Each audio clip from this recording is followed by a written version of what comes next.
لله نحمده ونستعينه ونستغفره ونعوذ بالله من شرور أنفسنا ومن سيئات أعمالنا من يهده الله فلا مضل له ومن يضلل فلا هادي له أشهد أن لا إله إلا الله وحده لا شريك له وأشهد أن محمدا عبده ورسوله يا أيها الذين آمنوا اتقوا الله حق تقاته ولا تموتن إلا وأنتم مسلمون يا أيها الناس اتقوا ربكم الذي خلقكم من نفس واحدة وخلق منها زوجها وبث منهما رجالا كثيرا ونساء واتقوا الله الذي تساءلون به والأرحام إن الله كان عليكم رقيبا يا أيها الذين آمنوا اتقوا الله وقولوا قولا سديدا يصلح لكم أعمالكم ويغفر لكم ذنوبكم ومن يطع الله ورسوله فقد فاز فوزا عظيما أما بعد فإن أحسن الحديث كتاب الله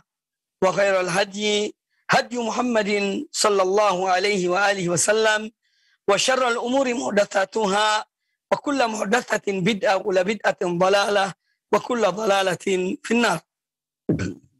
Kaum muslimin dan kaum muslimat rahimakumullah, para pemirsa dan para pendengar televisi dan radio Roja dimanapun Anda berada, semoga senantiasa dirahmati Allah Subhanahu wa Ta'ala. Alhamdulillah, pada kesempatan yang baik ini kita kembali bertemu dalam pembahasan hadis-hadis Nabi Sallallahu Alaihi Wasallam yang merupakan salah satu dari sumber dan dasar Islam, yaitu Al-Quran dan Sunnah Rasulullah Sallallahu Alaihi Wasallam. Kajian kita sebagaimana biasanya adalah dari kitab Riyadhus Shalihin min kalami Sayyidil Mursalin Sallallahu Alaihi wa alihi wa sahbihi wasallam. Dan pembahasan kita masih pada seputar solat dan keutamaan solat. InsyaAllah pada kesempatan yang baik ini kita akan membahas bab al-hath ala huduril jama'ati fi as-subhi wal isya. Kata Imam An-Nawawi rahimahullah ta'ala, bab anjuran atau perintah untuk menghadiri solat berjamaah, solat subuh dan solat isya. Nah, ini menunjukkan pentingnya dua solat ini, ya, dan tidak berarti bahwa solat-solat yang lainnya dari solat lima waktu itu tidak penting. Tetapi ketika disebutkan secara khusus dalam sejumlah hadis di bawah ini nanti tentang solat berjamaah subuh dan isya, ini memberikan indikasi kepada kita bahwa orang yang selalu menjaga solat subuh dan solat isya'nya secara berjamaah, maka insya Allah tiga solat yang lainnya dia akan juga menjaganya, yaitu solat zuhur, asar, dan maghrib. Ya, ini maksud dari anjuran Nabi SAW untuk seorang benar-benar menjaga solat berjamaah isya dan solat berjamaah subuh. Baik. Adapun hadis-hadis yang dibawakan oleh Al-Imam An-Nawawi rahimahullah ta'ala dalam bab ini, yang pertama adalah hadis Uthman bin Affan radhiyallahu anhu. Qala al-Imam An-Nawawi rahimahullah, wa an Uthman bin Affan radhiyallahu anhu qala, dan dari Uthman bin Affan radhiyallahu anhu beliau berkata, sami'tu Rasulullah sallallahu alaihi wasallam yaqul, aku mendengar Rasulullah sallallahu alaihi wasallam bersabda, man shalla al-isya'a fi jama'atin, barang siapa mengerjakan salat isya dengan berjamaah, yakni berjamaah dimaksud di sini tentu di masjid bersama kaum muslimin, fa ka'anna maqama nisfal lail, maka sama dengan dia salat setengah malam. Wa man shalla as-subha fi jama'atin, dan barang siapa yang mengerjakan sholat subuh juga dengan berjamaah, faka'annama shallal laila kullahu, maka seakan-akan dia sholat malam sepenuhnya. Hadis sahih riwayat Imam Muslim di dalam Sahihnya. Kemudian kata Imam An-Nawawi rahimahullah ta'ala rahmatan wasi'ah, wa fi riwayat At-Tirmidzi, dan di dalam riwayat Imam At-Tirmidzi, an Utsman ibn Affan radhiyallahu anhu qala, dari Utsman bin Affan radhiyallahu anhu beliau berkata, qala Rasulullah sallallahu alaihi wasallam, Rasulullah sallallahu alaihi wasallam bersabda, man syahidal isya'a fi jama'atin kana lahu qiyamu nisfi lailatin. Barang siapa yang menyaksikan, artinya yang menghadiri sholat isya dengan berjamaah, kana lahu qiyamu nisfi lailatin, maka baginya pahala seperti orang yang sholat setengah malam. Wa man shallal isya'a wal fajra fi jama'atin, dan barang siapa yang mengerjakan sholat isya dan sholat fajar, sholat subuh dengan berjamaah, kana lahu qiyamu lailatin, maka baginya ya ibarat seorang yang sholat semalam penuh. Hadis riwayat Imam Tirmidzi, dan beliau mengatakan hadithun hasanun sahih. Hadis ini adalah hadis yang hasan dan hadis yang sahih. Baik. Dua hadis ini menjelaskan kepada kita tentang keutamaan dua sholat. Sholat subuh dan isya. Secara berjamaah di masjid-masjid kaum muslimin. Ya, bukan berjamaah di rumah. Tetapi berjamaah di masjid bersama imam masjid yang ada di tempat kita masing-masing. Fadilahnya dan keutamaannya, kalau seorang sholat berjamaah isya, maka dia diberikan pahala seperti orang yang sholat setengah malam. Dan sudah saya jelaskan bagaimana menghitung malam hari itu. Malam hari itu dihitung mulai dari terbenamnya matahari sampai terbitnya fajar. Sampai terbitnya fajar. Kalau mulai terbenamnya matahari sampai terbitnya fajar, misalnya ada 10 jam, ya, berarti kalau setengah, berarti 5 jam. Kalau antara terbenamnya matahari dan terbitnya fajar, itu 12 jam, ya jaraknya 12 jam, berarti kalau setengahnya, berarti 6 jam. Jadi seorang yang misalnya, dia sholat isya berjamaah, ya, berarti sama dengan dia sholat selama sekian jam. Pahala yang diberikan sebanyak orang yang sholat setengah malam. Kalau dia sholat subuh berjamaah, maka ibarat orang yang sholat semalam penuh. Berarti 12 jam misalnya. Atau 10 jam, atau 11 jam. Dan fadilah besar. Meskipun mungkin seorang tidak bangun di malam hari, tidak sholat tahajud, tetapi dia telah mendapatkan pahala orang yang sholat semalam penuh.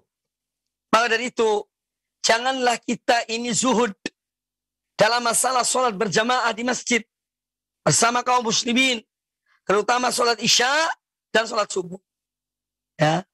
Dan ketika penyebutan dua sholat ini, sebagaimana saya katakan tadi, bukan berarti bahwa seorang tidak sholat berjamaah, zuhur, asar, dan maghrib, tidak. Dia tetap sholat berjamaah. Ya, karena orang yang menjaga dua sholat isya dan subuh, ini tentu dia akan lebih menjaga lagi sholat yang lainnya, zuhur, asar, dan maghrib.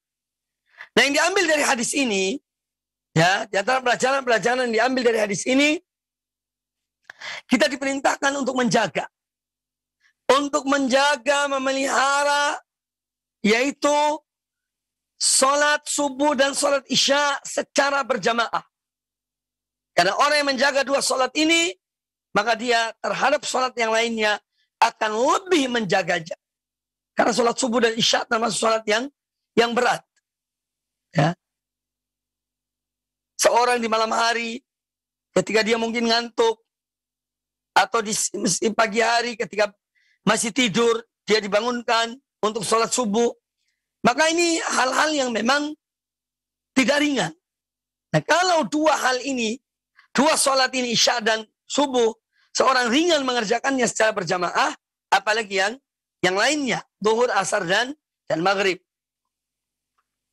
Kemudian, bahwa ketika seorang menjaga dua sholat ini, ya, yaitu sholat subuh dan sholat isya, seorang menjaganya berarti ini tanda di antara tanda-tanda keimanan seseorang.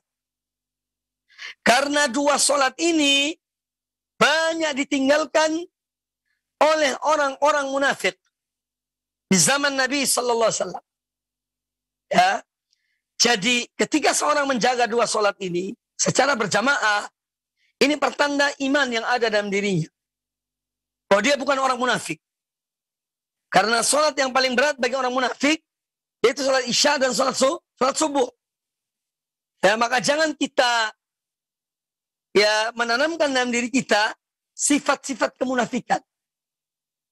Di antara sifat kemunafikan adalah tidak sholat berjamaah isya dan subuh. Kemudian hadis ini juga menjelaskan kepada kita tentang orang yang sholat subuh dan keutamaan sholat subuh berjamaah sama dengan orang yang sholat semalam penuh. Sedangkan orang yang sholat isya berjamaah sama dengan orang yang sholat setengah malam. Ini semua menunjukkan keutamaan menjaga sholat. Kemudian hadis yang berikutnya. Qala al-Imam An-Nawawi rahimahullah ta'ala. Wa an Abi Hurairah radhiyallahu anhu. Anna Rasulullah sallallahu alaihi wasallam qala, dan dari Abi Hurairah radhiyallahu anhu beliau berkata, bahwasanya Rasulullah sallallahu alaihi wasallam bersabda, "Walau ya'lamuna ma fil atamati was subhi la atauhuma walau habwan." Kata beliau sallallahu alaihi wasallam, seandainya mereka mengetahui apa yang ada pada sholat isya dan sholat subuh, berupa ganjaran, berupa pahala, berupa balasan yang Allah siapkan untuk orang-orang yang mengerjakan dua sholat ini, maka la atauhuma walau habwan, niscaya mereka akan mendatangi sholat tersebut walaupun dengan merangkak, mereka akan datang. Nah, ini juga satu sugesti yang diberikan oleh Nabi Sallallahu Alaihi Wasallam. Ya, meskipun kita misalnya memang tidak tahu seperti apa yang disiapkan oleh Allah Subhanahu Wa Taala bagi orang-orang yang sholat berjamaah, yakni di masjid sholat isya dan sholat subuh. Ya, kata Nabi alaihi salatu wassalam, seandainya mereka mengetahui yakni balasan yang Allah siapkan, pahala dan ganjaran yang Allah siapkan bagi orang yang sholat berjamaah subuh dan isya di masjid, niscaya mereka akan mendatangi dua sholat itu meskipun dengan merangkak. Ada satu gambaran yang nyata dalam kehidupan kita sehari-hari.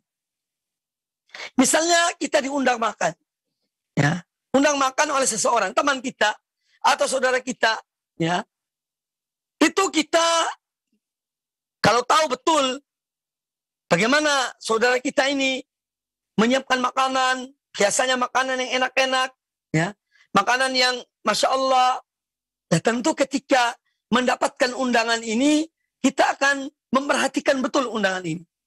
Jangan sampai terlewatkan. Hari apa, tanggal berapa, jam berapa. Karena ini undangan makan. Dan kita tahu makanannya Masya Allah yang disiapkan. Nah, ini contoh konkret dalam masalah berkaitan dengan makanan. Maka kadang-kadang kalau ada orang yang punya keperluan kepada kita, kita menunda. Jika tepat pada waktu, kita diundang makan. Oh maaf ya, saya tidak bisa saat ini karena saya ada acara. Insya Allah nanti besok atau nanti jam sekian. Yaitu setelah makan. Ini masalah dunia. Masalah hanya sepiring nasi dan segelas air. Kita bersemangat menyiapkan waktu. Ya. Kadang-kadang tidak makan dulu. Karena aku mau makan di rumah orang ini. Dia mengundang aku. Makanannya enak, makanan lezat. Ya ini dunia. Sepiring nasi, segelas air. Subhanallah. Nah ini yang Allah siapkan, kita tidak tahu. Ya. Kita tidak mengetahuinya. Dan kalau Allah memberikan balasan, tentu berbeda dengan balasan yang diberikan oleh manusia. Allah Maha Kaya, Allah Maha Pengasih, Maha Penyayang. Dan Allah kalau mencintai seorang hamba, Allah berikan segala-galanya pada hamba itu. Nah maka dari itu, coba kita betul-betul memperhatikan masalah sholat subuh dan sholat isya, supaya benar-benar diperhatikan sholat berjamaah, karena fadilah dan keutamaan yang amat besar ya yang akan disiapkan, diberikan oleh Allah Subhanahu wa ta'ala. Kemudian hadis yang berikutnya, wa anhu, juga dari Abu Hurairah radhiyallahu an, qala Rasulullah sallallahu alaihi wasallam, Rasulullah sallallahu alaihi wasallam bersabda, laisa salatun athqala 'alal munafiqina min salatil fajri wal isya'i walau ya'lamuna ma fihima la atauhuma walau habwan.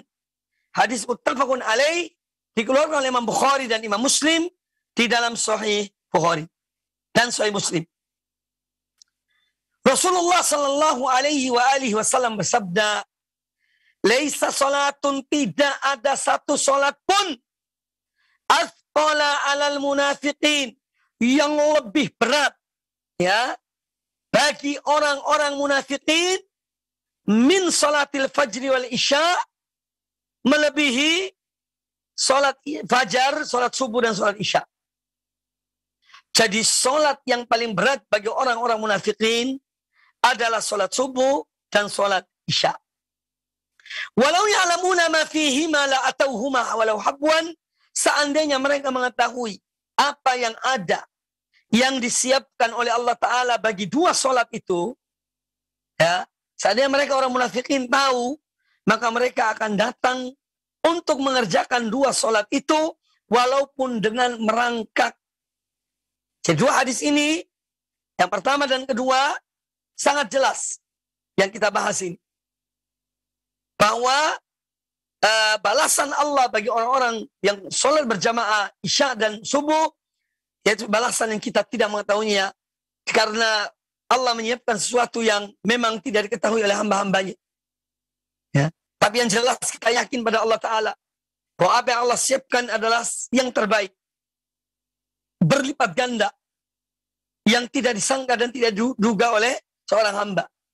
Kemudian hadis ini menjelaskan kepada kita tentang di antara sifat orang-orang munafik. Orang munafik itu sifatnya apa? Berat dalam mengerjakan sholat. Ya, makanya hilangkan rasa kemalasan dalam diri kita.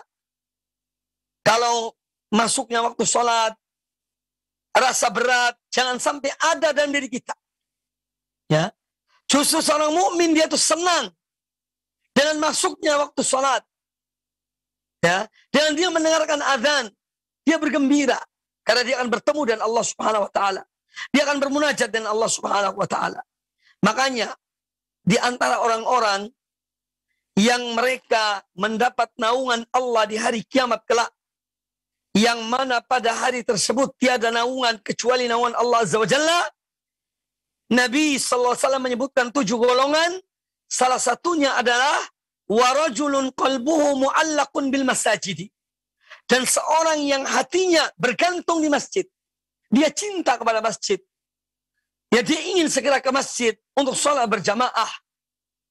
Ya, ini satu keutamaan orang-orang yang cinta kepada masjid untuk mengerjakan sholat berjamaah. Bukan hanya untuk sekedar tidur-tiduran atau masak di masjid, tidak. Ya, tetapi untuk sholat berjamaah. Nah, keikhlasan dalam mengamalkan amal ibadah ini, terutama sholat 5 waktu ini, hendaknya selalu kita tingkatkan. Ya, as-salatu nur. Kata Nabi SAW, salat itu cahaya yang akan menerangi seseorang. cahaya yang menerangi seorang dalam kehidupannya, yang menerangi seorang dalam kuburnya, dan menerangi seseorang di alam akhirat adalah sholatnya. Maka jangan gampangkan masalah sholat. Wallahi lebih baik seorang memelihara sapi daripada seorang memelihara orang-orang yang tidak sholat dalam rumah tangganya. Lebih baik memelihara sapi. Masih bermanfaat. Bisa digunakan membajak sawah.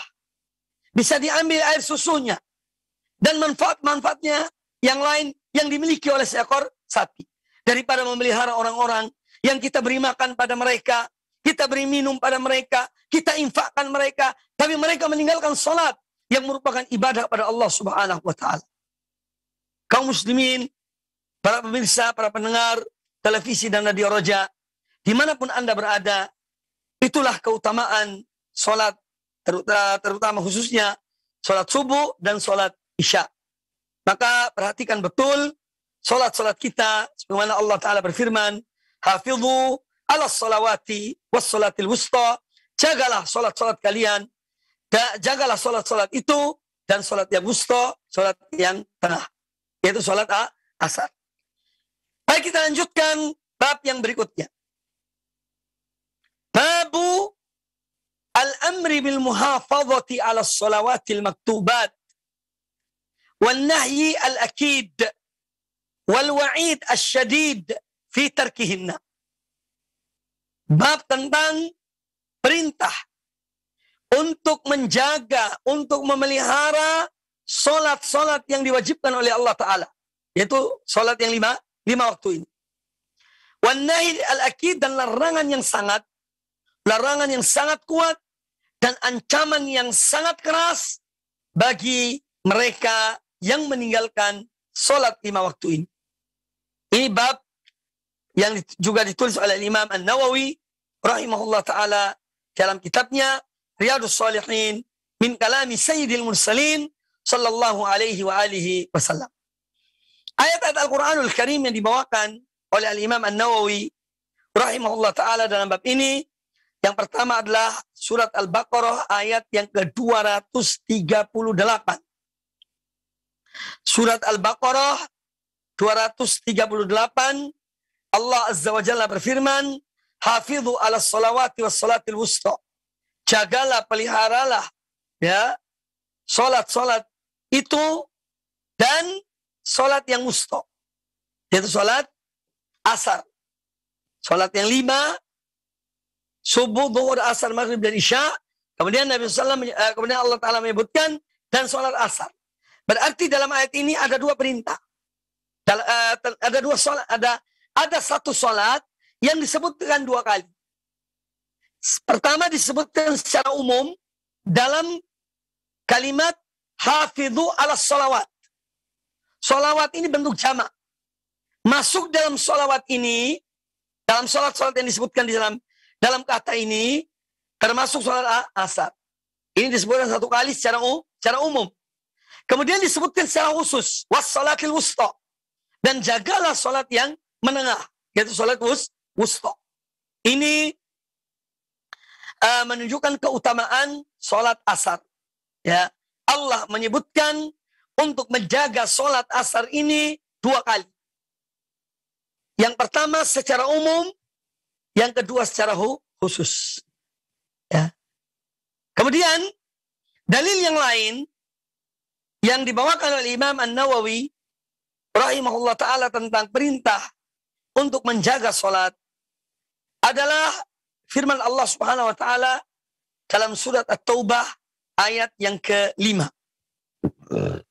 Fa in tabu wa aqamus shalah, jika mereka orang-orang musyrikin itu sudah bertaubat dari kesyirikan kepada tauhid, dari kekufuran kepada iman, wa aqamus shalah, dan mereka menegakkan salat, wa atawuz zakah, dan mereka menunaikan zakat, fakhallu sabilahum, maka lepaskan mereka. Yani jangan kalian perangi mereka. Jangan kalian perangi mereka. Jadi ini menunjukkan bahwa orang yang telah bertaubat pada Allah Ta'ala, kemudian dia menegakkan salat, ya, ini artinya termasuk orang yang harus dijaga kehormatannya.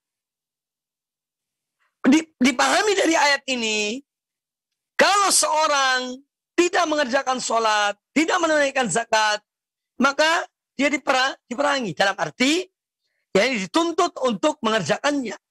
Ya. Jadi intinya bahwa Allah Subhanahu Wa Taala menegaskan kepada kita bahwa orang-orang yang beriman, menegakkan sholat, menunaikan zakat, maka mereka adalah orang-orang yang terjaga, terpelihara, darah mereka atau nyawa mereka, harta mereka, dan kehormatan mereka. Karena mereka menegakkan sholat, mereka menunaikan zakat. Maka jangan kita mencari-cari alasan untuk memerangi mereka. Adapun hadis-hadis yang dibawakan oleh Al-Imam An-Nawawi rahimahullah ta'ala di dalam bab ini, hadis yang pertama adalah hadis Abdullah bin Mas'ud. Qala An-Nawawi rahimahullah ta'ala wa an Ibnu Mas'ud radhiyallahu anhu qala, dan dari Ibnu Mas'ud radhiyallahu anhu beliau berkata, sa'altu Rasulullah sallallahu alaihi wasallam, pernah aku bertanya kepada Rasulullah sallallahu alaihi wasallam, ayyul a'mali afdalu, amal apakah yang paling utama? Ya. Dalam satu riwayat, ayyul a'mali ahabbu ilallah, amal apakah yang paling dicintai oleh Allah? Qal, kata Nabi sallallahu alaihi wasallam, as-salatu ala waktiha, salat tepat pada waktunya. Qultu, kata Abdullah bin Mas'ud, aku bertanya lagi, thumma ayyun, kemudian amal apakah yang paling dicintai oleh Allah Ta'ala? Qal, kata Nabi sallallahu alaihi wasallam, birrul walidaini, berbakti kepada kedua orang tua. Qultu, kata Abdullah bin Mas'ud, kemudian aku bertanya lagi, thumma ayyun, kemudian amal apa lagi yang paling dicintai oleh Allah? Qal, kata Nabi sallallahu alaihi wasallam, al-jihadu fi sabilillah, berjuang, berjihad di jalan Allah. Hadis ini muttafaqun alaih, dikeluarkan oleh Imam Bukhari dan Imam Muslim di dalam Sahih Bukhari dan Sahih Muslim. Nah, hadis ini menjelaskan kepada kita bahwa amalan-amalan dalam Islam itu bertingkat-tingkat. Tentu amalan yang paling utama adalah beriman pada Allah Subhanahu wa taala. Dan pernah juga Nabi SAW ditanya, ayyul a'mali ahabbu ilallah, ayyul a'mali afdalu, amal apakah yang paling afdal? Qal, kata Nabi SAW, imanun billahi wa rasulihi, amal yang paling afdal adalah beriman kepada Allah dan beriman kepada Rasulnya. Ini amal yang paling utama. Kemudian apa? Kata Nabi SAW, al-jihadu fi sabilillah, kemudian berjuang di jalan Allah. Kemudian ditanya, lalu amal apa lagi yang paling afdal? Kata Nabi SAW, hajjun mabrur, yaitu mengerjakan ibadah haji dengan atau haji yang mabrur. Ya. Ini menunjukkan amalan-amalan itu adalah bertingkat-tingkat. Makanya di dalam hadis tentang cabang-cabang keimanan itu, kata beliau sallallahu alaihi wasallam dalam hadis Abu Hurairah radhiyallahu anhu, kata Nabi alaihi wasallam, al-imanu bid'un wa sab'una syu'bah. Iman itu ya lebih dari 70 cabang. Afdaluha, dalam satu riwayat yang lain, a'laha, yang paling utama dari iman itu, dari amalan dalam iman itu adalah qaulu la ilaha illallah. Yang paling tinggi derajatnya, paling besar ganjarannya adalah iman kepada adalah qaulu la ilaha illallah. Seorang mengucapkan, seorang beriman bahwasanya tiada sembahan yang hak kecuali Allah. Ini amalan yang paling afdal. Karena dia sebagai landasan. Ya. Jadi iman kepada Allah, iman kepada la ilaha illallah, bahwasanya tiada sembahan yang hak kecuali Allah, ini adalah sebagai landasan bagi semua amalan-amalan yang dikerjakan sesudah itu. Salat, puasa, zakat, amar ma'ruf nahi mungkar, ibadah haji, umrah, silaturahmi, ya, kemudian sedekah dan yang lainnya. Semua amal-amal ini dibangun di atas tauhid. Dibangun di atas iman pada Allah Subhanahu wa taala dan iman pada Rasulnya, Nabi kita Muhammad sallallahu alaihi wasallam. Kata Nabi SAW bahwa afdaluha qaulu la ilaha illallah. Cabang iman yang 70 lebih itu, yang paling afdal yaitu tauhid.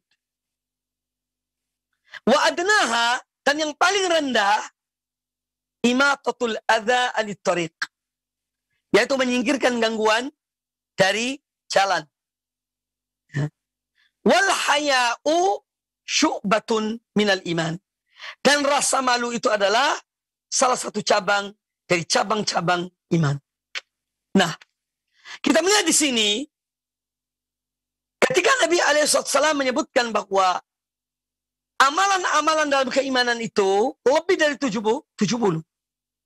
Ada yang pokoknya, yang menjadi landasannya, yang menjadi asasnya, dan ada yang menjadi sesuatu yang dibangun di atas asas itu. Yang menjadi landasannya adalah iman pada Allah Azza wa Jalla. Mentauhidkan Allah Subhanahu wa taala, mengikhlaskan amal ibadah hanya untuk Allah. Ini landasan dari amal itu.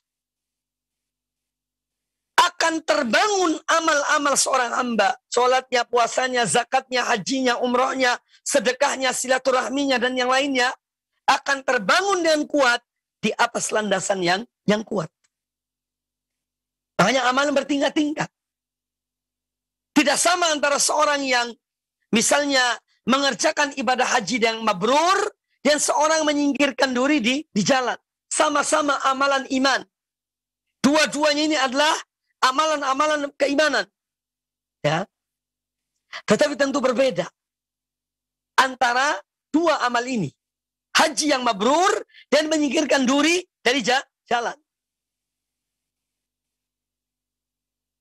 Nah, seorang mukmin, seorang beriman kepada Allah Subhanahu wa taala, apa yang seyogianya dia lakukan? Yang pertama adalah dia memperhatikan masalah akidahnya, tauhidnya, keikhlasannya kepada Allah Subhanahu wa taala. Karena ini adalah landasan yang dibangun di atasnya amal-amal yang lainnya.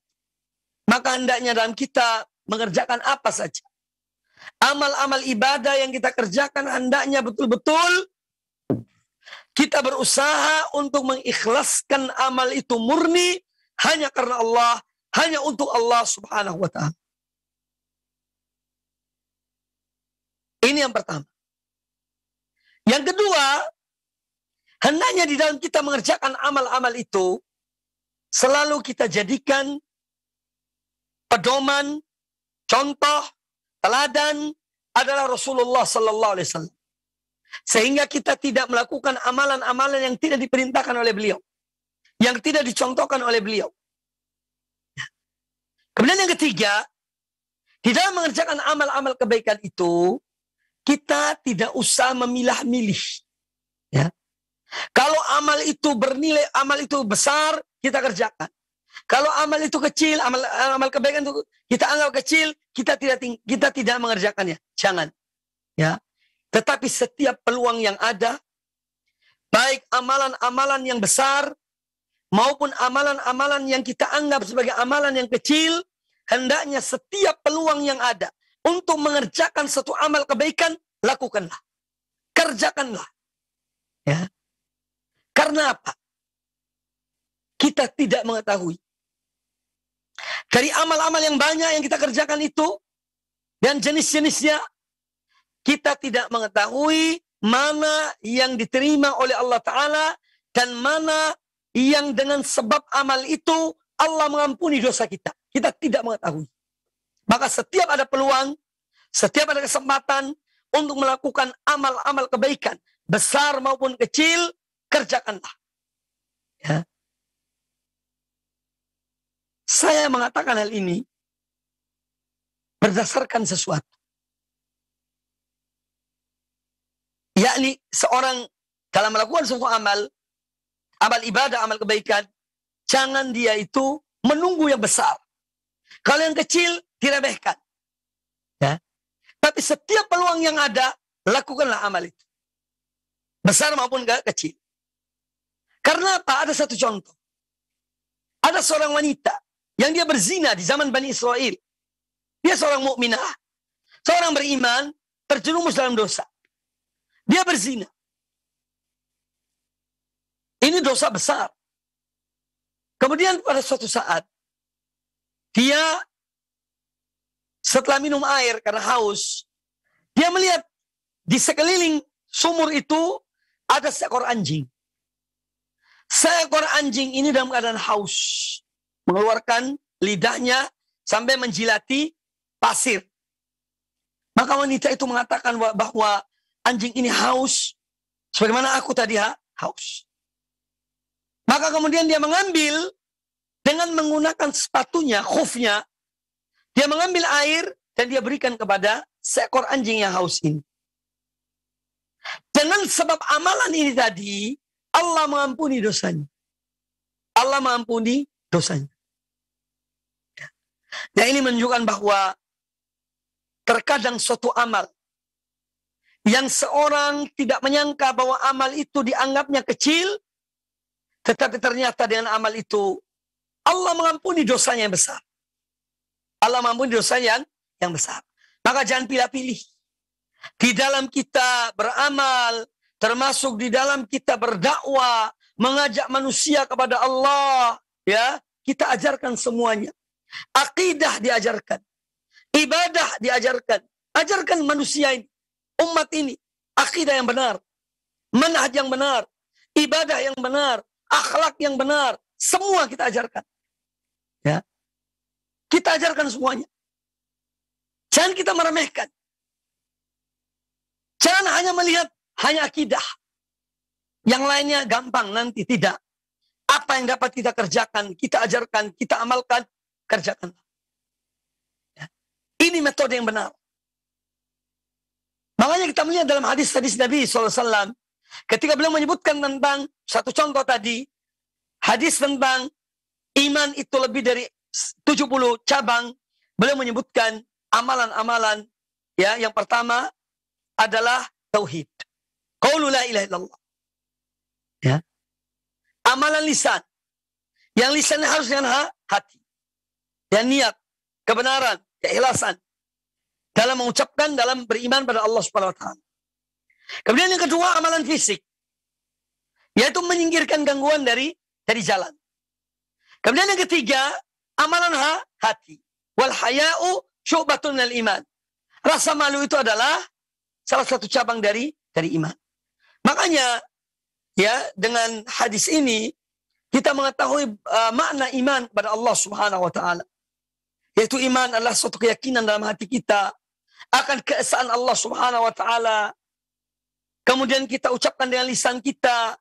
Kemudian kita wujudkan dalam amal perbuatan anggota badan kita.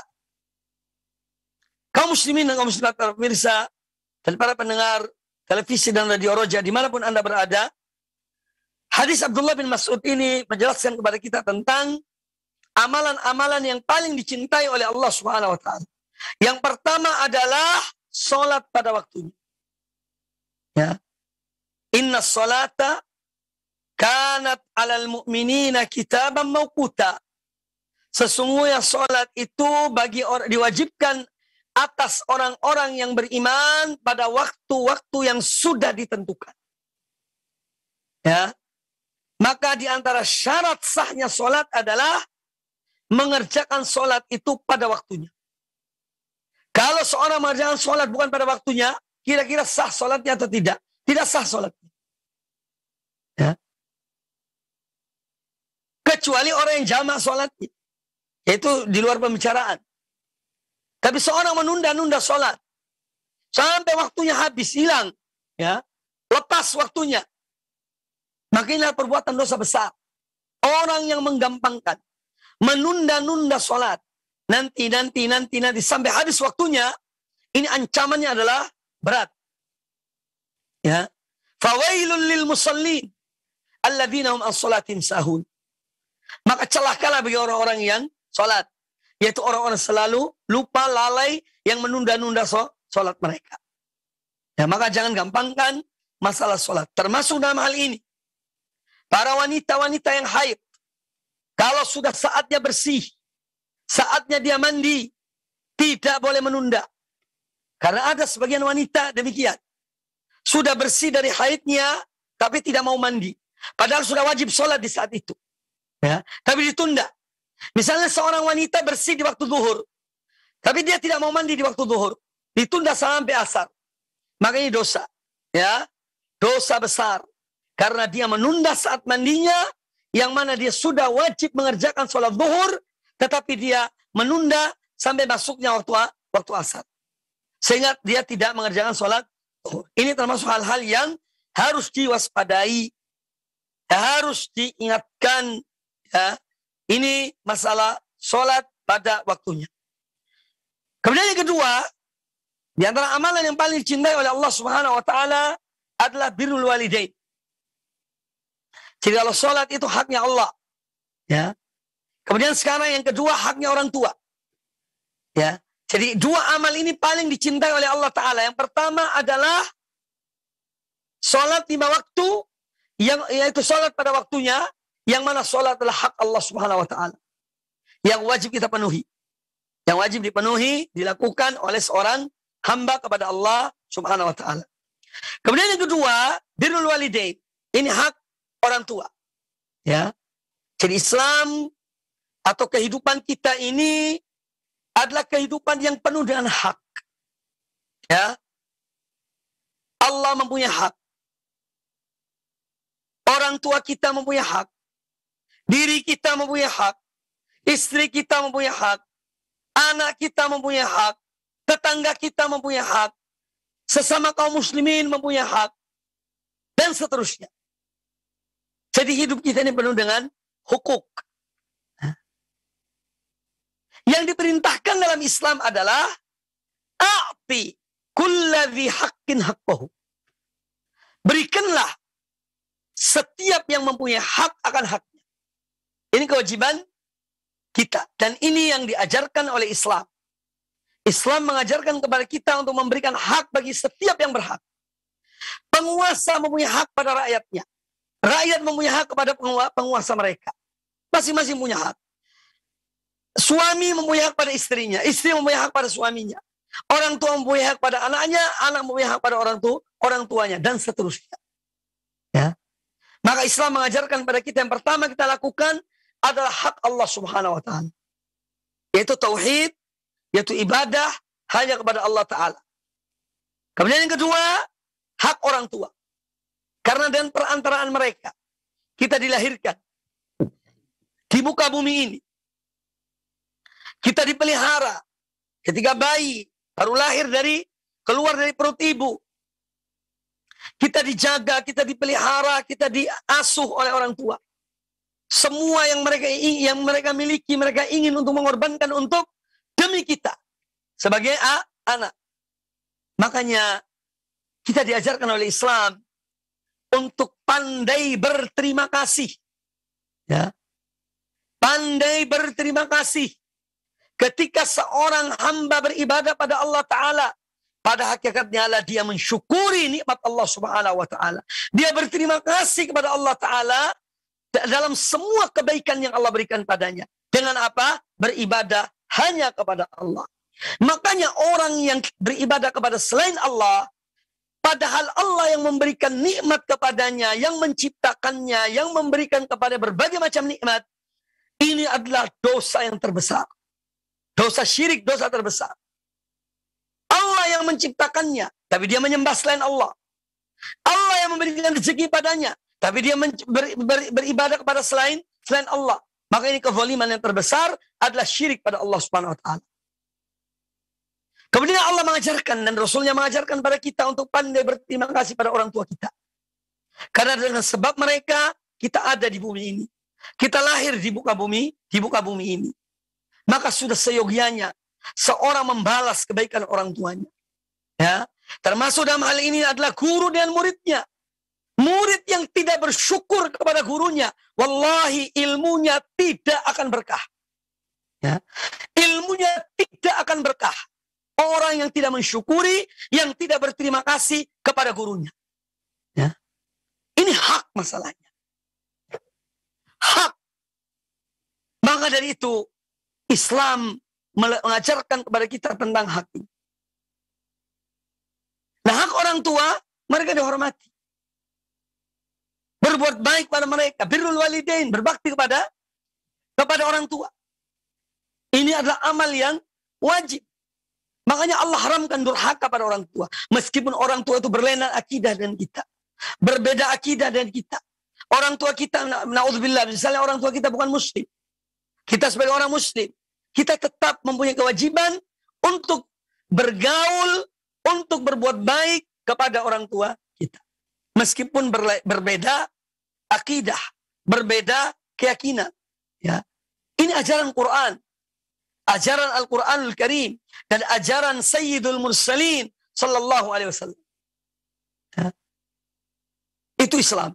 Birrul walidain. Maka apabila kita cermati, ya, coba kita renungkan.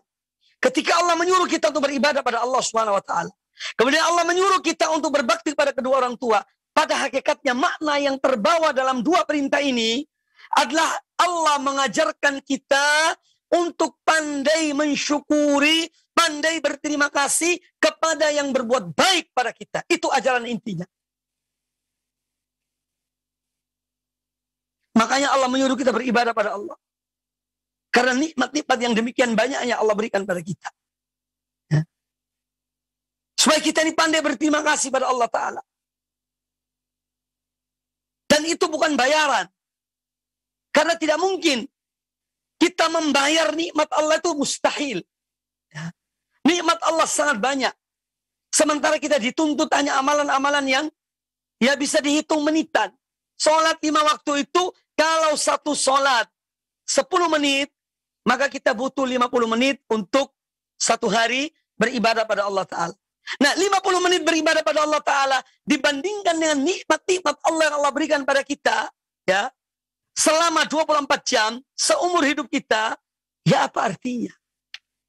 Apa artinya ibadah kita itu? Maka pandailah menjadi hamba yang bersyukur pada Allah Ta'ala. Pandailah menjadi orang yang berterima kasih kepada manusia. Ya, kepada orang tua kita, kepada guru kita, kepada orang yang berbuat baik pada kita. Jadilah manusia yang pandai berterima kasih. Agar hidup kita ini berkah. Agar hidup kita ini mendapatkan keberkatan dari Allah Subhanahu wa Ta'ala. Ya. Dan kita pandai berterima kasih.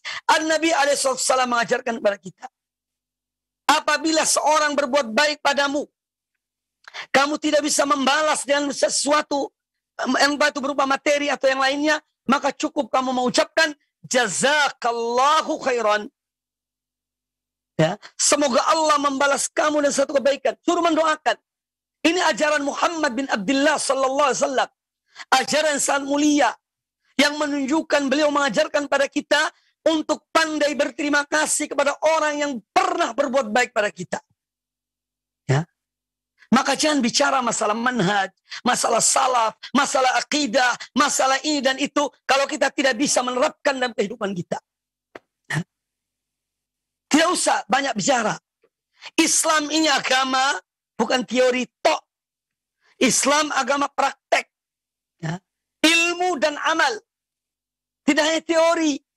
Makanya saya katakan, manhaj salaf, akidah salaf ini bukan pamer dalil depan orang, depan murid, tidak.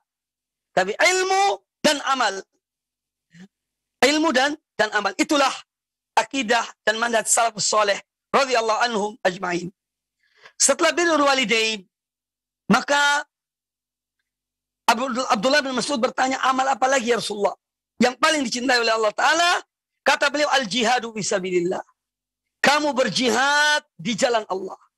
berjuang di jalan Allah. Di saat ada peperangan secara syar'i yang ada aturannya, maka ikuti peperangan itu. Kalau di saat ada peperangan, ya, untuk membela agama Allah.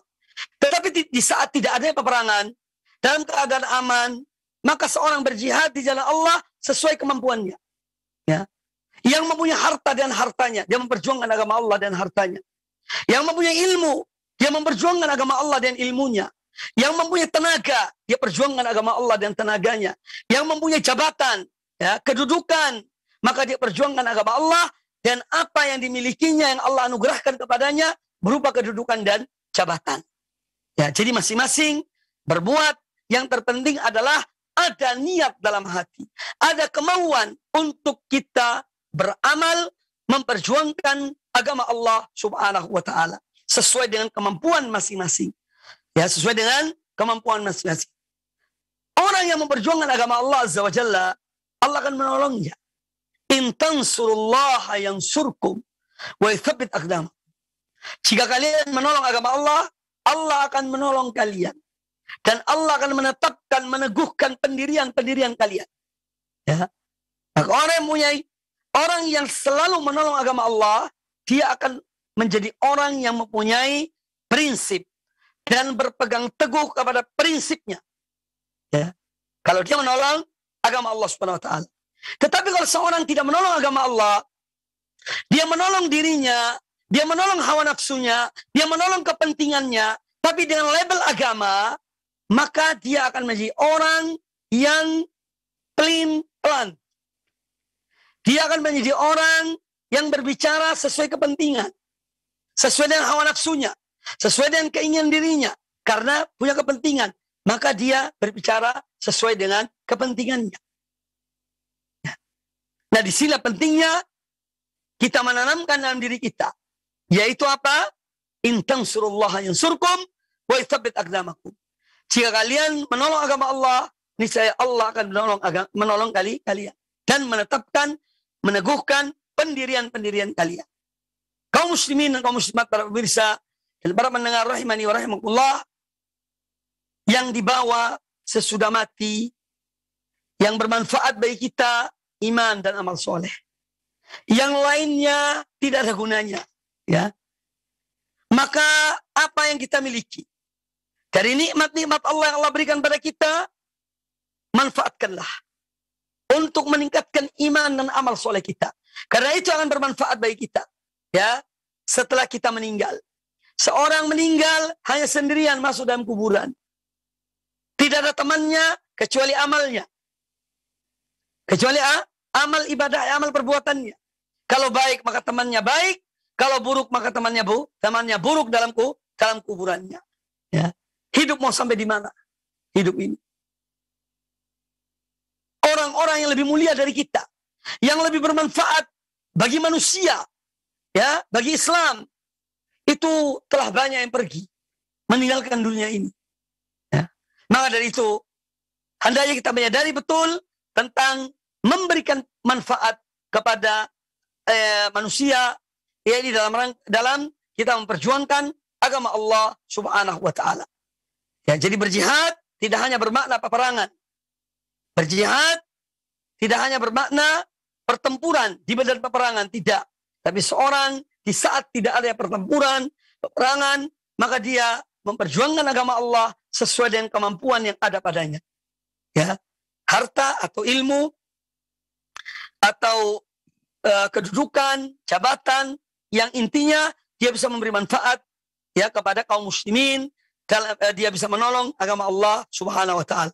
Kata Nabi alaihi salatu wassalam, khairun nasi anfa'uhum linnas. Sebaik-baik manusia adalah orang yang paling bermanfaat bagi orang banyak. Maka jangan kita bersifat ego, bersifat mementingkan diri kita sendiri, ya. Tapi lihat lingkungan kita, lihat kaum muslimin, lihat masyarakat kita. Apa yang bisa kita berikan? Kita berikan manfaat untuk mereka, maka upayakanlah manfaat itu. Terkadang kita hanya bisa menjadi sebagai perantara. Ya. Walaupun kita tidak punya harta, tapi kita bisa menjadi perantara untuk menyampaikan harta kepada orang yang membutuhkan harta itu. Ini pun juga mendapat fadilah, mendapat pahala. Yang terpenting adalah ikhlas karena Allah Subhanahu wa ta'ala. Ya, ikhlaskan niat kita, luruskan niat kita hanya untuk Allah Subhanahu wa ta'ala. Kemudian hadis yang berikutnya, kata Imam An-Nawawi rahimahullah ta'ala, wa an ibni Umar radhiyallahu anhuma qala, dan dari Abdullah bin Umar radhiyallahu anhuma beliau berkata,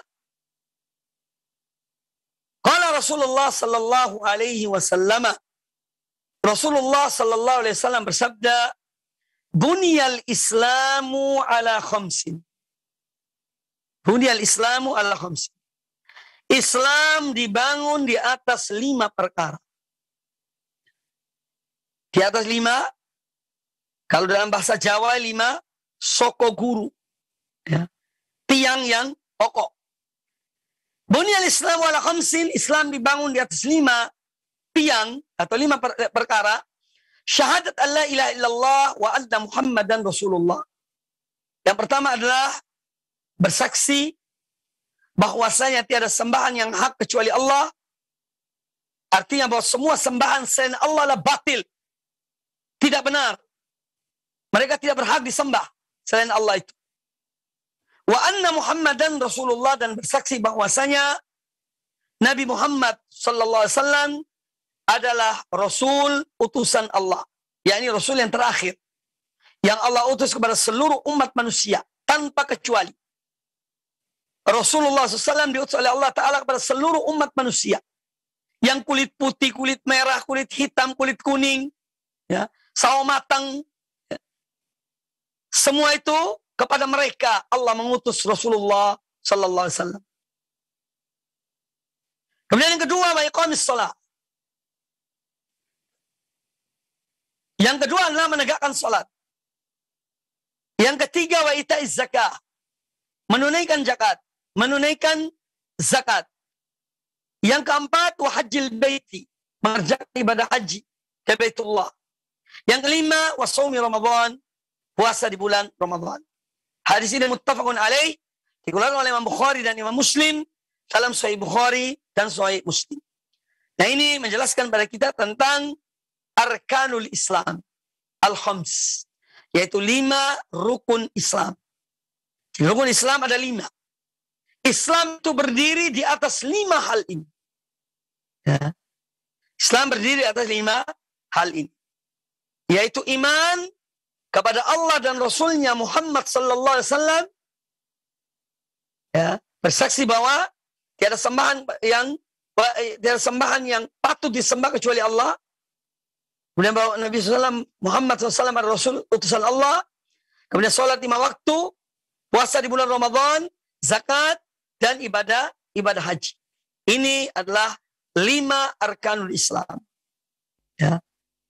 Ada beberapa rukun yang kalau orang tidak mampu mengerjakannya atau tidak memilikinya, dia tidak mengerjakannya. Contoh masalah zakat. Zakat itu bagi orang yang mempunyai harta sampai kepada nisab. Ya. Karena ada beberapa jenis harta yang diwajibkan kita untuk mengeluarkan zakat. Kalau sudah sampai pada batasannya. Ya. Nah, tapi kalau seorang tidak memiliki harta sejumlah sampai pada nisab, pada ukuran tersebut, maka dia tidak wajib untuk mengeluarkan zakat. Kemudian yang lainnya juga, yaitu ibadah haji. Ya. Ibadah haji pun bagi mereka yang mampu, ya, yang bisa mengerjakan ibadah haji dengan syarat-syarat yang sudah disebutkan oleh ulama kaum muslimin dalam kitab-kitab mereka. Syarat-syarat ibadah haji. Ya. Kalau tidak bisa, ya tidak wajib. Jadi inilah arkanul Islam, yaitu rukun Islam yang 5, yang mana berdirinya Islam seseorang atau agama Islam berdiri di atas 5 perkara tersebut. Ya. Kemudian di sini disebutkan rukun yang pertama, syahadat an la ilaha illallah wa anna Muhammad Rasulullah. Bersaksi bahwasanya tiada sembahan yang hak kecuali Allah dan bahwasanya Muhammad adalah Rasul utusan Allah. Kemudian disebutkan sejumlah rukun yang lainnya, yaitu puasa, zakat, haji, ya, sholat, puasa, zakat, dan haji. Nah, semua ini yang lainnya, ya, semua yang lainnya ini, yaitu sholat, zakat, puasa, ibadah haji, harus ya menjadikan yang pertama tadi ini sebagai landasan. Artinya, seorang ketika dia sholat harus karena Allah Subhanahu wa Ta'ala. Tiada sembahan yang hak kecuali Allah. Maka sholatlah kepada untuk Allah. Sholatlah menyembah Allah. Kemudian caranya bagaimana?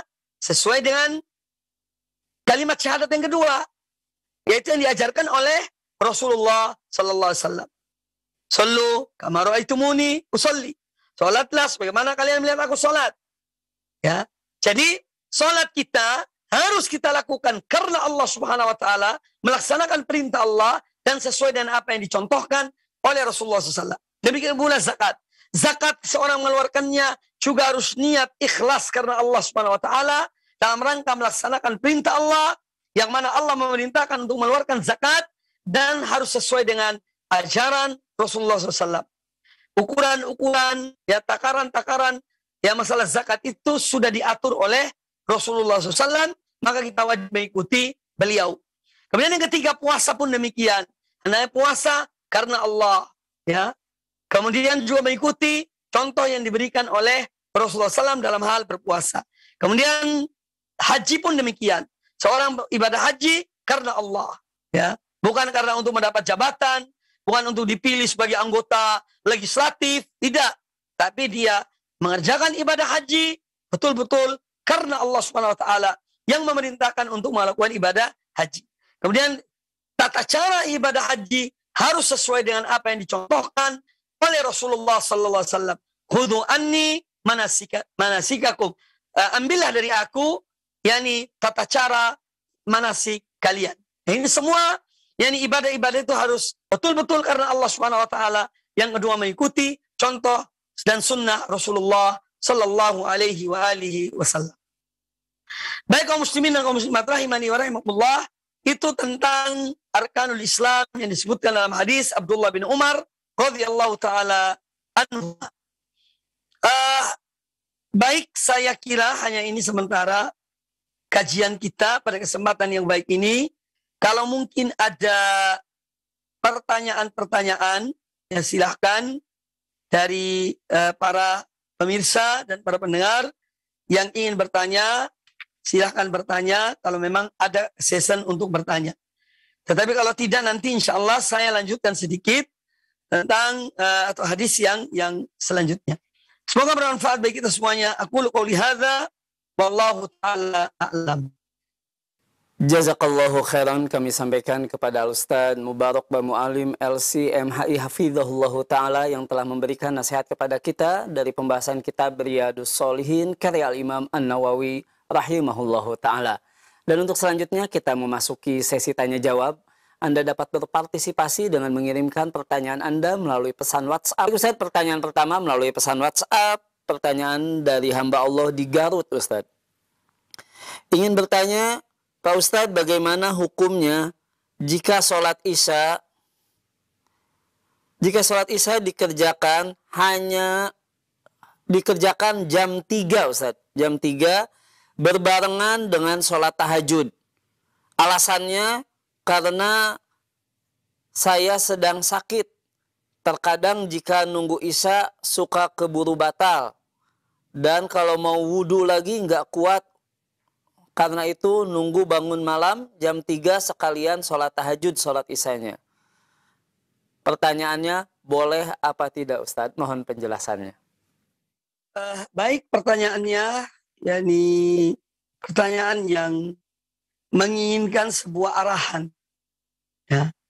Saya mengatakan dalam masalah ini bahwa lebih utama Anda yang bertanya ini sholat isya lebih awal.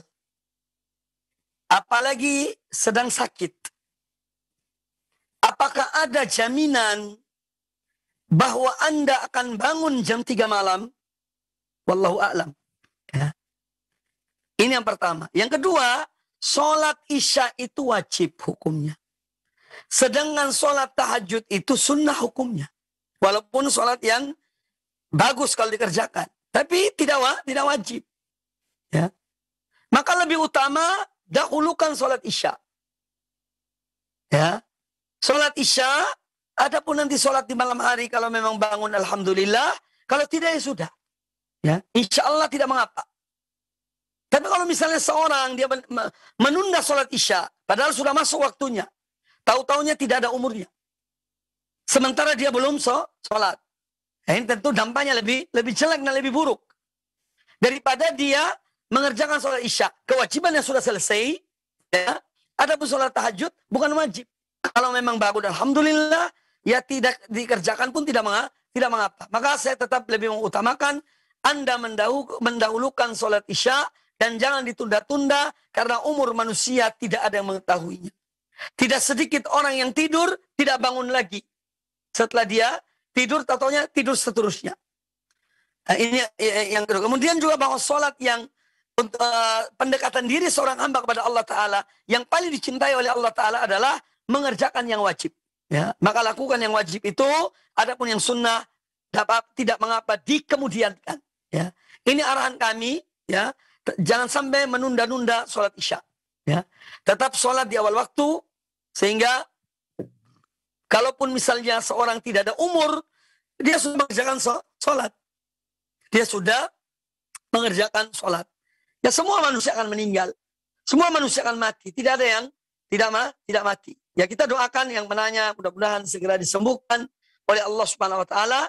Namun pedoman yang saya arahkan pada kesempatan yang baik ini yaitu sholat pada waktunya, itu di awal waktunya. Ini lebih baik, lebih selamat daripada Anda menunda-nunda sampai jam 3 malam.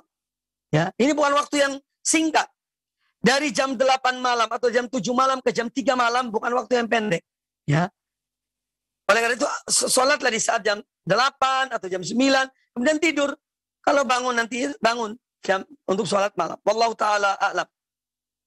Jazakallahu khairan, kami sampaikan kepada Ustaz Mubarak Ba Mu'alim LCMHI Hafizahullah Ta'ala atas arahan dan nasihatnya. Dan untuk berikutnya Ustaz, kembali kita angkat pertanyaan melalui pesan singkat. Pertanyaan dari hamba Allah di Bandung Ustaz, ingin bertanya, saya dan suami berjualan di pasar dan tinggal pun juga di pasar. Selama kami di pasar tidak pernah sholat berjamaah. Tidak pernah sholat berjamaah di masjid, kecuali Jumat saja. Karena kalau suami pergi ke masjid, istri sendiri di pasar. Dan di pasar setiap hari ada saja yang mabuk. Suami takut meninggalkan istrinya dan takut terjadi apa-apa. Ditambah juga kami memiliki anak yang berkebutuhan khusus sehingga tidak bisa ditinggal. Dan kami bergantian menjaga anak. Bagaimana itu Ustadz? Mohon penjelasannya. Baik. Saya katakan dalam masalah ini, sebetulnya itu kembali kepada kita secara pribadi. Kalau seorang mau mengatur waktunya, insya Allah bisa.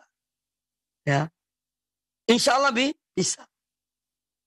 Semoga Allah memberikan rezeki kepada yang bertanya untuk mendapatkan lingkungan yang lebih baik. Ya, tapi di pasar tidak mengapa. Untuk jualan silahkan. Memang tempat jualan pada umumnya di pasar. Tapi kalau bisa rumah lingkungan tinggalnya bukan di pasar. Ini bukan alasan. Ketika seorang mengatakan saya tidak bisa sholat di masjid karena ada ini, ada keperluan, semua itu dunia. Ya. Ya, semua itu dunia. Ini. Bisa seorang menjadi contoh kalau memang mau di saat sholat tutup tokonya atau Anda tulis di situ ya, tidak melayani karena sedang sholat. Bahkan itu satu contoh yang baik. Salah satu bagian dari berdakwah pada Allah Subhanahu wa taala. Tapi kalau alasan ini dan itu, selama kita mencari alasan, maka ada saja alasan. Untuk tadi itu meninggalkan sholat berjamaah. Maka diaturlah dengan baik. bisa sholat bergantian. Ya. Ketika suami ke masjid, istri menjaga toko itu. Kemudian suami pulang dari masjid, dia menjaga toko itu, kemudian istri sholat. Tapi istri tidak wajib di masjid. Lebih utama sholat di rumahnya. Dari itu saya melihat bahwa ini ada satu hal yang saya tidak berani su'dzon, prasangka yang buruk, tapi jangan terlalu mementingkan dunia. Ya. Kemudian kita lalaikan masalah sholat. Atau meninggalkan kewajiban. Meninggalkan menjawab panggilan Allah, hayya 'alas shalah, hayya 'alal falah. Hanya karena dunia. Wallah merugi. Ya. Dan orang yang bertakwa pada Allah, Allah akan memberikan jalan keluar. Wa man yattaqillaha yaj'al lahu makhraja. Barang siapa yang bertakwa pada Allah, Allah akan memberikan kepadanya jalan keluar. Wa yarzuqhu min haitsu la yahtasib. Dan Allah akan memberikan rezeki padanya dari tempat yang tidak diduga-duga. Oleh karena itu, robalah pola hidup atau cara seperti itu. Bergantianlah sholat. Di saat akan dikumandangkan, suami pergi ke masjid, istri yang menjaga. Kalau perlu tutup. Ya. Jangan takut dengan rezeki. Allah sudah menentukan rezeki seseorang. Tidak akan bertambah, tidak akan berkurang. Tapi sesuai dengan ketentuan Allah subhanahu wa ta'ala. Maka perlu dalam hal ini pengaturan yang lebih baik. Tapi jangan sampai meninggalkan, atau jangan sampai suami meninggalkan sholat berjamaah di masjid. Wallahu ta'ala a'lam. Jazakallahu khairan Ustaz atas nasihatnya. Dan untuk berikutnya kami berikan kesempatan bagi Anda penanya di line telepon. Kami persilahkan.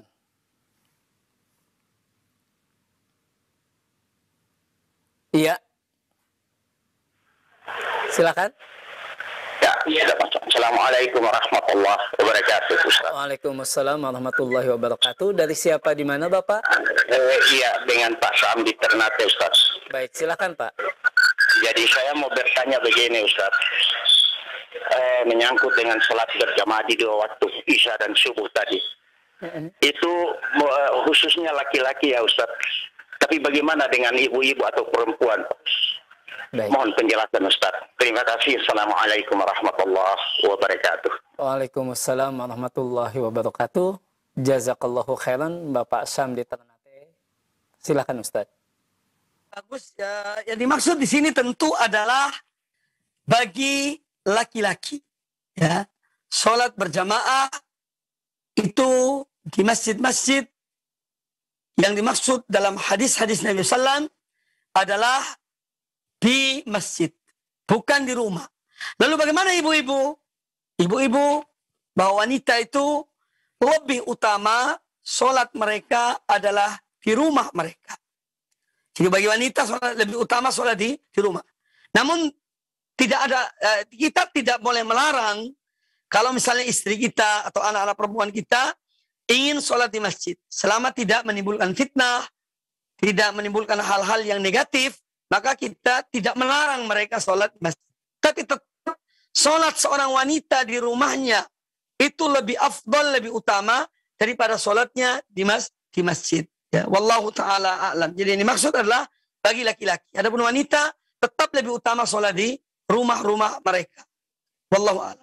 Jazakallahu khairan Ustaz atas penjelasannya. Dan untuk penanya berikutnya masih kita berikan kesempatan bagi Anda penelpon. Ya, kami persilahkan. Iya. Assalamualaikum. Waalaikumsalam warahmatullahi wabarakatuh. Dengan siapa di mana Bapak?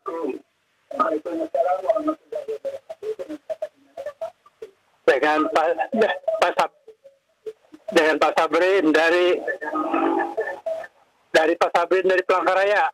Palangkaraya. Baik Bapak, mohon dikecilkan terlebih dahulu televisinya Bapak. Ya. Ya, baik, silakan Bapak langsung bertanya kepada Al-Ustaz. Pertanyaannya begini, Pak. Dalam waktu sholat, misalnya sholat subuh, saya itu terlambat. Artinya tidak bisa melaksanakan sholat qabliyah subuh. Silakan Ya, Pak. Bagaimana sholat setelah selesai sholat subuh, apakah bisa dikoda setelah selesai sholat subuh, sholat qabliyahnya itu? Itu pertanyaannya, Pak. Baik. Baik. Jazakallahu khairan untuk Bapak penanya di Ya, terima Palangkaraya. kasih. Assalamualaikum warahmatullahi wabarakatuh. Waalaikumsalam warahmatullahi wabarakatuh. Tafadhol Ustaz. Baik, pertanyaan beliau tentang seorang yang dia pada suatu saat, ya, bukan setiap hari. Suatu saat dia terlambat sehingga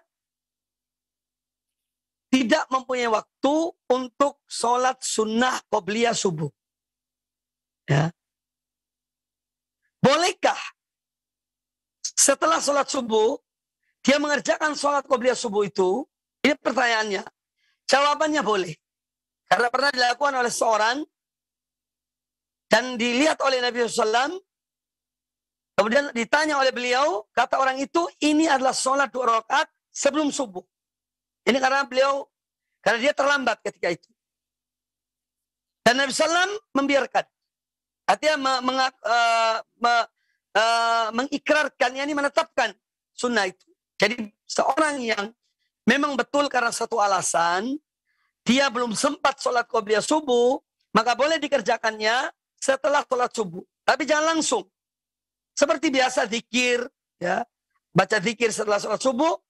Setelah zikir baru dia berdiri sholat 2 rakaat. Tetapi ini jangan dijadikan kebiasaan. Kalau kadang-kadang sesekali seorang memang terlambat, ya, maka dia lakukan hal itu. Tetapi kalau dijadikan kebiasaan, ya, pokoknya gampang lah. Nanti aku sholat subuh, sholat qobliyah setelah sholat subuh. Tiap hari diperlambat. Ini tidak benar, ya. Ini tidak benar. Jadi kalau sesekali memang betul-betul seorang belum sempat mengerjakan sholat qobliyah subuh, ya, keburu iqamah, maka tidak mengapa dia mengerjakan qobliyah subuh itu sesudah sholat subuh. Dan ini ada dasarnya, ada dalilnya. Ya. Tetapi jangan dijadikan kebiasaan. Wallahu ta'ala a'lam. Jazakallahu khairan Ustaz atas penjelasannya, dan tampaknya pertanyaan tadi menjadi penutup untuk sesi tanya jawab di kesempatan kita di pagi hari ini Ustaz. Tafadhol ikhtitam dari antum Ustaz. Baik kaum muslimin dan kaum muslimat rahimani rahimakumullah, para pemirsa dan para pendengar televisi dan radio Roja dimanapun Anda berada, semoga Allah Subhanahu wa taala senantiasa memberikan pada kita ilmu yang bermanfaat dan amal yang soleh, dan teruslah meningkatkan menuntut ilmu dengan niat yang ikhlas karena Allah Azza wa Jalla. Ilmu ini terang benderang, dia ibarat sinar yang menerangi jalan kita. Ketika seorang berada dalam kegelapan, maka ilmu yang memberikan cahaya kepadanya. Ketika dia tidak mengetahui sesuatu, ilmu memberikan penerangan kepadanya. Oleh karena itu, teruslah menuntut ilmu dan jangan kita lupa dari menuntut ilmu atau hanya menyibukkan diri dengan hal-hal yang bersifat duniawi, lalu kita lalai dari menuntut ilmu. Walaupun sedikit setiap hari, kita mengambil manfaat, mencari faedah-faedah atau ilmu-ilmu dari sumber-sumbernya yang benar, ya, baik dari para asatid yang mengajarkan pada kita ilmu atau kebenaran yang bersumber dari Quran dan Sunnah sesuai dengan pemahaman salafus saleh, ataupun dari membaca kitab atau yang lainnya. Semoga Allah selalu memberikan taufik pada kita semuanya, dan semoga Allah melindungi kita dari berbagai keburukan dan menganugerahkan kepada kita berbagai kebaikan di dunia maupun di akhirat. Aku qouli hadza, lebih kurangnya saya mohon maaf. Apabila ada kata-kata yang kurang berkenan mohon dimaafkan. Itulah yang dapat saya sampaikan. Semoga bermanfaat. Wa jazakumullahu khairan. Aku qouli hadza, subhanakallahumma bihamdika, asyhadu an la ilaha illa anta, astaghfiruka wa atubu ilaik. Wa sallallahu wa sallam wa barak ala nabiyyina wa ala alihi wa sahbihi ajma'in. Assalamualaikum warahmatullahi wabarakatuh.